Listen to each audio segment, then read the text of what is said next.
So Sujin, anong makikita ng mall goers dyan ngayon sa Araneta City? Yes, Corina, Christmas time is here at maliwanag ang gabi dahil papailawan na nga ang 75th Christmas Day na taunang tradisyon talaga dito sa Araneta City na lalong pinakislap ng ilang celebrities kaya't nagmistulang concert grounds ang bahaging ito ng Araneta Center. Pinangunahan ito ni Uncoverable Star Vice Ganda, gayon din ang mga lokal na opisyal ng Quezon City at pinalamutian ang Christmas tree ng 20,000 Christmas balls, 8,000 Christmas lights at 3,000 pine garland.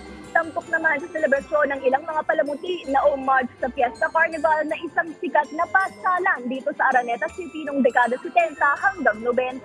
Nagliwanag din ang kalangitan dahil sa mga bonggang fireworks display.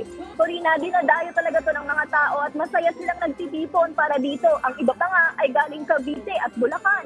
1981 pa kasi nagsimula ang tradisyong ito at inaabangan talaga taon-taon. Ang tema ngayong taon ay Christmas Bliss, Making Memories, na ibig sabihin kapag ikaw ay naparito, siguradong may mababaon kang happy memories at unforgettable moments. Nag-enjoy din ang ating mga kababayan sa performance ng ilang mga celebrities na tulad ni Josh Cullen at PBB Grand winner Fiang Smith.